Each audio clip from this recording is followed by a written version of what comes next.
gaji udah naik. Setiap tahun mungkin bakalan naik juga. Kerjaan udah mati-matian, kerjaan udah banting sana banting sini. Di awal bulan ngegas untuk ngabisin, ngegas untuk bisa beli ini beli itu. Pengen sekali untuk bisa semua didapatin. Dan pada akhirnya di akhir bulan ngos-ngosan, rasa-rasa mau mati.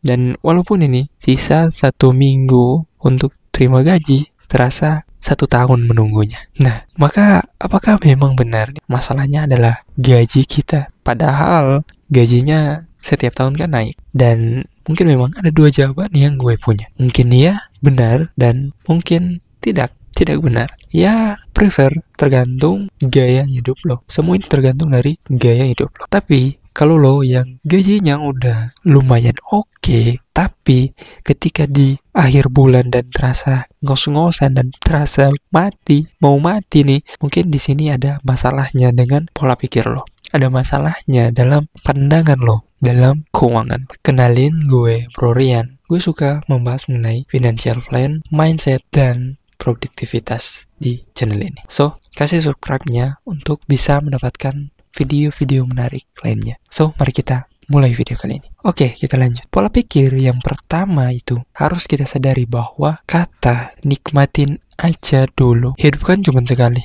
Yes, memang betul. Hidup hanya sekali. Tapi coba lo pikirin nih. Lo pikirin bahwa di masa depan nanti, ketika lo hanya memikirkan hal semacam itu, apa yang akan terjadi? Mungkin lo bakalan menjadi donatur tetap sebagai orang yang setiap hari membayar cicilan. Setiap bulan hidupnya hanya membayar cicilan tagihan saja. Hidup memang harus dinikmatin, tapi bukan dinikmatin dengan cara yang FOMO. Dan apalagi mencari-cari validasi, yang sehingga kita harus memenuhi validasi orang-orang tersebut, harus membeli sesuatu yang padahal kita nggak perlu amat, tetapi karena mencari validasi dan kita FOMO, sehingga kita membeli ini itu tanpa pikir panjang. Kita melakukan ini itu tanpa memikirkan secara realistis dan secara logis. Maka kita membeli sesuatu itu dengan FOMO, menggunakan cicilan, entah sampai kapan untuk kita bayar, entah sampai kapan kita akan berada di hal tersebut. Dan ya, selamat, kita telah termakan pada psikologi marketing kalau kita terus seperti itu. Pola pikir yang kedua, banyak yang mikir ini, gue nggak pintar nih dalam berinvestasi. Udahlah, apalah untuk berinvestasi. Mungkin memang masih banyak orang di luar sana nih yang beranggapan semacam itu, bahwa berinvestasi itu nggak penting. Berinvestasi itu hanya untuk orang-orang yang kaya, hanya untuk orang-orang yang memiliki gaji yang besar, dan merasa skeptis dan takut akan kerugian dalam berinvestasi. Dan buat lo nih yang udah nonton nih, selamat, lo itu sebenarnya udah mendapati privilege, mendapatkan sebuah akses untuk mengetahui cara seseorang yang bisa membantu dia untuk mencapai financial freedom. Kalau hari ini lo ngerasa berinvestasi itu sulit, berinvestasi itu susah, padahal hari ini lo udah dapatin nih privilege itu. Lo udah bisa nonton video-video gratis di YouTube. Lo bisa cari juga beli kelasnya kalau lo punya duit lebih untuk membelinya, untuk bisa belajar berinvestasi, cara meminimalisir resiko untuk rugi dari berinvestasi kalaupun lo pengen. Dan gue juga hari ini sedang belajar. Mungkin kita bisa bareng-bareng untuk bersama-sama belajar berinvestasi, kembangin uang kita. Ya, sambil-sambil ngumpulin uang, sambil-sambil juga kita untuk berinvestasi. Yang terpenting bukan dari pinternya, tapi seberapa besar dan mau lo untuk memulai dan pengen terbebas dari jeratan dari finansial. Lo bisa bebas dari finansial. Bahkan sekelas dari investor legendaris juga kan, dia juga merasakan rugi, merasakan loss dari berinvestasi. Dan yang bikin dia menang, yang bikin dia bisa sukses adalah konsisten dan sabar. Pola pikir yang ketiga itu adalah,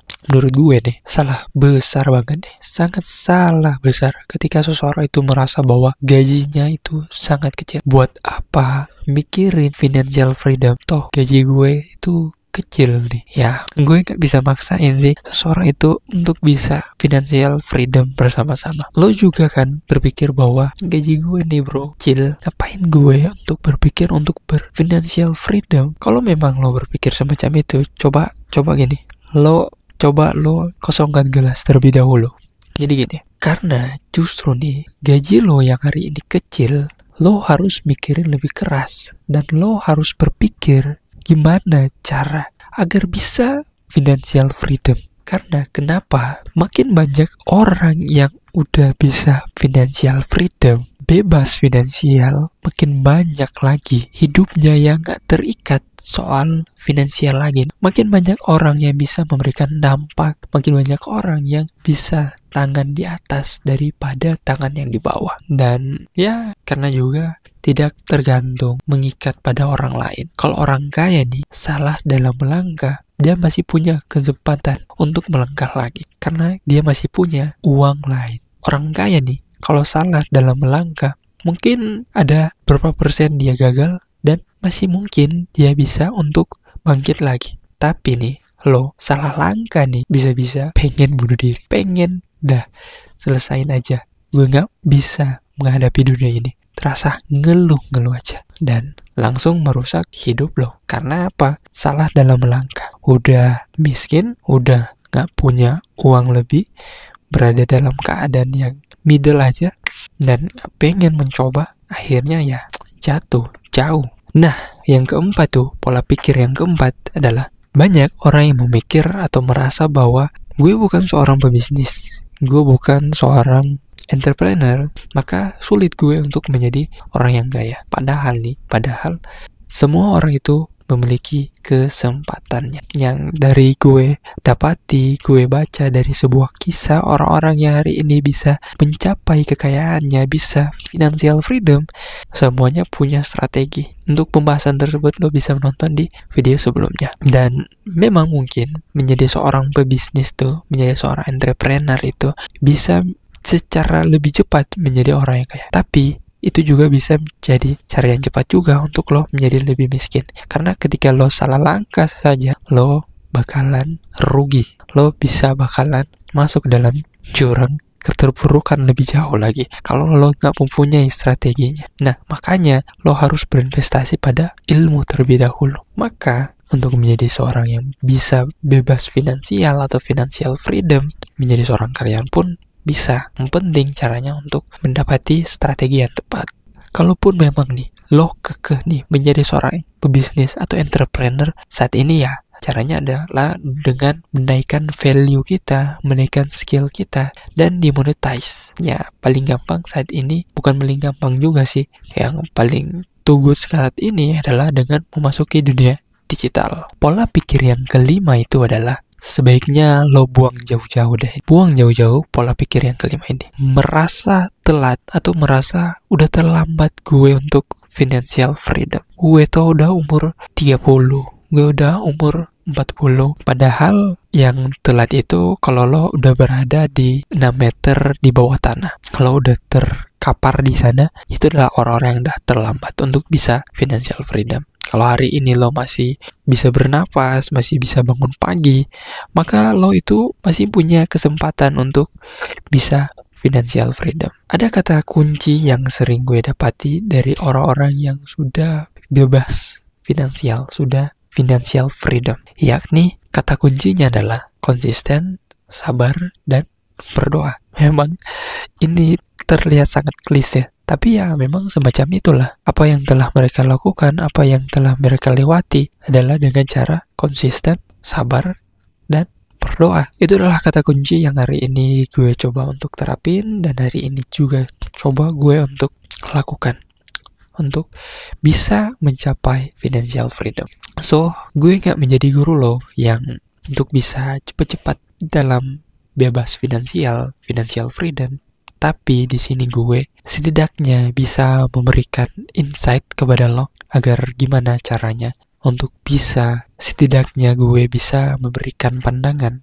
Kalau 5 pola pikir ini lo harus hindari, lo harus buang jauh-jauh. Nikmatin aja dulu, hidup kan cuma sekali.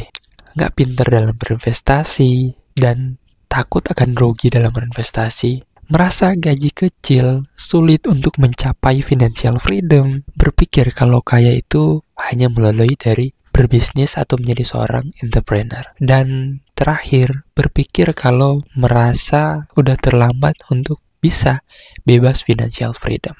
Tahu nggak sih, lo dengan konsumsi video ini, lo udah selangkah lebih dekat 90% untuk bisa mencapai financial freedom dengan membentuk pola pikir yang lebih baik lagi agar bisa mencapai financial freedom versi lo. Dan bukan orang yang hanya ngeluh doang, merasa dirinya hanya bisa ngeluh dan tidak mempunyai cara untuk bisa berubah. Kalau lo ngerasa video ini bermanfaat untuk lo bisa untuk share kepada yang lain untuk mereka mendapatkan kebermanfaatan dari video ini. Dan jangan lupa untuk memberikan pendapat lo di kolom komentar untuk kita diskusi bersama. Gue Bro Rian. Thank you. Goodbye.